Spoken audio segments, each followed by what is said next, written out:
Yeah, that's how it is now. Forget due process.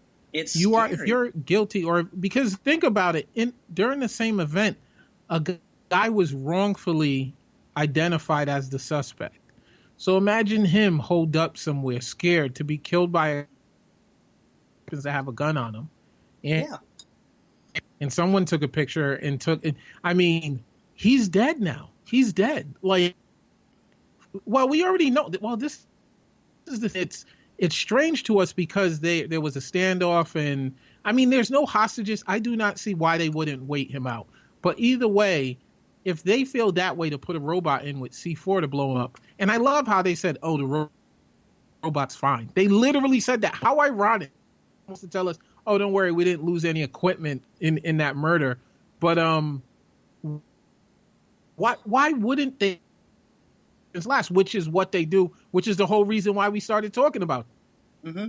Shoot first, ask questions last. Yeah, I mean, Well, that guy has a record. Oh, sucks to be him. You are almost teaching black people murder cops, kill them before they kill you. Yeah, I get you. I mean, When they murder you, it will be justified for what they did. So if you're scared enough, and if you rather go to jail for life and at least still have your life, kill that cop, and not even go to jail for life, to be killed by the state. I mean, This is the thing that created the Black Panther Party. It's like, we need to protect ourselves from the police, because not only will they murder us, they will justify it after the friggin' fact. That's the problem. Because if they were actually being reprimanded, if there was consequences, they would probably murder less innocent people anyway. Yeah. Yeah, I mean, it really bugs me. Well, bugs me is not quite near a strong enough word, but I don't have the words.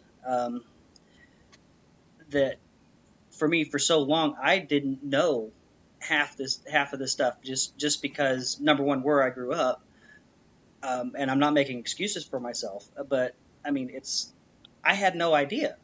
I mean, the only things that I knew about any minorities was what I heard or what I saw in the news. And it wasn't until I left that small town and moved out that I started learning more. But now I look back on it and I don't see how people can keep holding on to these ideas. I don't understand. There are people in big cities that don't know about it. You know, it's very easy to just go with the narrative that's being pushed. Like you said, these people were murdered, and the first thing that are coming out are their records, are their mugshots. Are like, of course, I can see someone who even lives in a big city saying, "Oh, they killed this criminal." Well, yeah. Okay. Yeah, and just as a contrast, in case someone listening thinks that I'm harping too hard on that, well, look at that nitwit from Stanford. I mean, blonde hair, blue-eyed swim team is caught raping an unconscious drunk girl behind a dumpster. Caught in the act. And what do we see on the news? We get not his mugshot. We get his yearbook photo that's all primmed and proper with him in his suit. Yeah. We don't hear about any kind of – don't dig to find any kind of violence in his past. They talk to people that give glowing reviews. They talk to – they don't even dig for that. They talk about his swim times, on the Stanford swim team and his Olympic hopes. And one of the things that came out was now his Olympic dreams are dashed because they've said, the Olympic swim team says they banned him. It's the opposite kind of narrative. It goes from with one group of people where it's like, well, they did a good job taking him off the street, to another group of people where it's like, we are going to let this affect this promising young man's life. Exactly. Not that he's a rapist, a monster, which we're talking about. Listen, if he was killed wrongly by the police, then it doesn't matter what he did in the past. That's what matters. That's the crime we're trying to evaluate. But the fact that we're actually trying to prosecute him for a crime, that is what matters, the crime he did. It's so opposite, right? It's like, Trayvon Martin was killed. Hey, he got suspended for smoking weed in school. What the hell does that have to do with anything? Who cares? He's a child. I know. And I mean, with that kid especially, I'm looking at this, and the first thing that popped in my mind was, what if he had been black or Hispanic and done the same thing? There's no way in hell he would have got 6 months in jail with 3 months out on good behavior. No way in hell that would have happened. He'd have been doing 20 to life. You can't tell me that that's not what would have happened. And it is such a bullshit double standard. Yeah. I mean, it's totally bullshit. And I really wish that I knew what we can do to fix that, because I don't think that the problems in this country, as far as us being at each other's throats, are going to get any better until we stop with this divide and conquer bullshit. You know what I'm saying? I mean, it's like we've got it set up black against white, white against Hispanic, this Christian group against this Christian group, atheist. Even in the secular community now, we're seeing it. We've got this MRAs versus the SJWs, and the SJWs versus this other group here, and we just keep splitting ourselves up more and more and fighting with each other. And there's got to be a way that we can put some of this shit away. It just drives me crazy. I think but the division is there for a reason. It's bigots against people who are progressive. Like, clearly I'm biased, but everything you broke down, the reason why we're against Christians, for the most part, is because they're homophobic, because they're transphobic. So they split it up, and we are telling them they're wrong. The MRAs are against people who are against, or for rather, social justice, and they want to dismiss them as social justice warriors.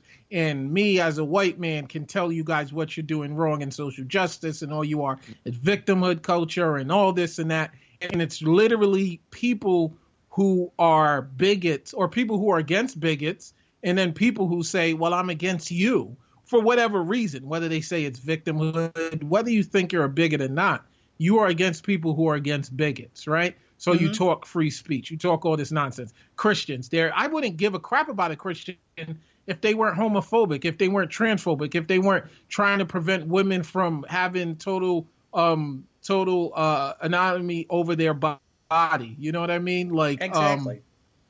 That's really what the divide is. Black Lives Matter are for people who don't want black people to be killed by cops. They don't want them to be wrongfully executed by cops. So people who are against BLM, they are against that. Like, it's so funny. Like, and maybe I'm self-righteous or not. Tell me where I'm wrong. Where the things I'm for is progressive, and the people who are against me seem to be against that. You're against people who are for black people not being killed by police. How are you against that? You say they're close to the KKK. You're just lying. You're an ignorant bigot. You're lying. It has nothing to do with the KKK. Even the Black Panthers were not like the KKK. But even to say Black Lives Matter is, all lives matter. You're an idiot. If you don't understand what Black Lives Matter mean, and you think they're saying all lives don't matter, you're stupid, and I don't even want to talk to you. Because you clearly are not even pretending to look at this realistically, logically. You're just like, oh, they must think black people are more important than everyone else. Who's saying that? What are you talking about? Yeah, there is a divide, but the divide is with bigots and people who just are going the way of the dodo. They will be going. We're becoming more progressive. Like you said, the youth is more, they're less homophobic. They're less transphobic. So all these people, like even Peter Boghossian, who's all of a sudden like anti-trans and all this other stuff, who I looked up to, who I promoted his book all the time. And now he's like, a trans person. I'm so confused. Like, you know, guys like him are going to be gone sooner or later. It's going to take a few generations, but okay, you guys can kick and scream all you want and be condescending and call people SJWs and say women don't have anything to complain about because in other countries there's rape and there's like human trafficking and women are getting acid thrown on them. Shut the fuck up. Sooner or later, okay, you keep thinking that. You are on your way out, buddy. And It's no coincidence that you are part of the ruling class that is white men who has always been the subjugators. You know what I mean? Who have always been the ones last to get it because you're in power. And I don't just mean white men of all time. I mean like men usually, well, always men for the most part, with a few exceptions of small tribes and shit, are the ones in power and always are the ones the last to understand those who are being marginalize those who don't have a voice, those who, when they try to fight for a voice, you say they are going too far, or they are actually prejudiced against you and prejudiced against you know what I mean? It's like, so yeah, there is a split, but whatever, fuck it. The only reason why there's a split because people are saying enough. I'm done. I'm done. I had enough, and I'm gonna fight for my rights. Ramen, my brother, ramen. But sorry, man, I'm amped right now. I've been. This is why I avoided doing my show because I kind of didn't want to talk about it. You call it Angry Black Rant for a reason, man. I say you just go all out on it. I mean, because I mean, seriously, between you and Uber 47, you guys have given me a window that I wouldn't otherwise have, even living where I do here in Walmart Mecca. Which, in case you're wondering what that means, I live real close to Bentonville, Arkansas, which is Walmart's corporate headquarters. Oh, I didn't know that. Yeah, all corporate employees for Walmart eventually have to make a trip out here. And anybody that is a vendor to Walmart has to have an office within driving distance of the home office of Walmart. So this is basically Walmart Mecca. So it's become a real multicultural. Crystal Bridges, Alice Walton brought in this huge American art museum that was multi-million-dollar. That's become a tourist attraction. You know, so this is becoming more of a multicultural hub. But even here, you still see, you know, a lot of this stuff. And I think, going back to what you were saying, Alex Jules, I think, summed up best when he was talking to David Smalley, and he said that to the privileged minority, or to the privileged majority, equality equals oppression, or it feels like oppression. You know, that because other people are starting to get the same rights that you had, you start to feel oppressed because now they can do things that you were doing. And a little bit more than that too. And I'm a big Alex Jules fan. Especially when you have been benefiting from the exploitation of that group. So when they take that away, it's like Christian privilege. You now think Christians are being persecuted because you can no longer be bigots to homosexuals, to the trans community. So you think you're being attacked. And yes, you are being attacked, but it's for all the right reasons. Exactly. You guys should not be able to treat others like that. So I think that's really, yes, others are getting their, we're trying to get equal footing, but like with women in pay, they say, oh, that's an attack on men. That's an attack on men because you now are looking at our salary and saying women deserve that as well. Right. Or like women should not be overlooked at a job simply because they're women. So that's taking the food out of a man's mouth because a man normally would have been hired for that. You know what I mean? It's like, so yeah.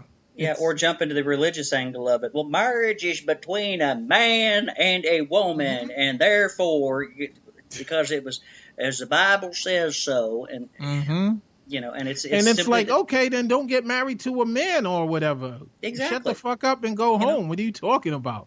Exactly. No one's like, you guys don't want to legislate friggin' lies or divorce. You guys aren't big on divorce, right? Divorce is no longer a big thing. The Catholic Church hung on to that as much as they could, and they're even now just being like, yeah, I guess a woman who gets divorced should be able to be treated human. You know that argument a year ago with my stepmom, that was the argument that finally broke me through and made me an atheist. Was going back on the marriage equality. Because I decided to hit it on a little bit different angle, and when I did that, it clicked some wheels going.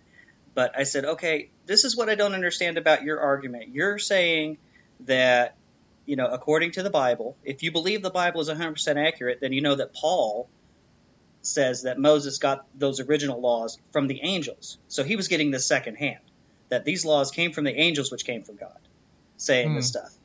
And Paul himself, when he talks about gays, he never once met Jesus or talked to him. But he's saying these things. Jesus never once says anything about gay marriage or homosexuality in any of the Gospels, anywhere. But you're going to go ahead and take these second and third hand accounts as being unbreakable. But basically, you have God goes, puts on a man suit, comes down to earth, stands in front of everybody, and they write it down in two different places. Hey, don't get divorced. Divorce is bad.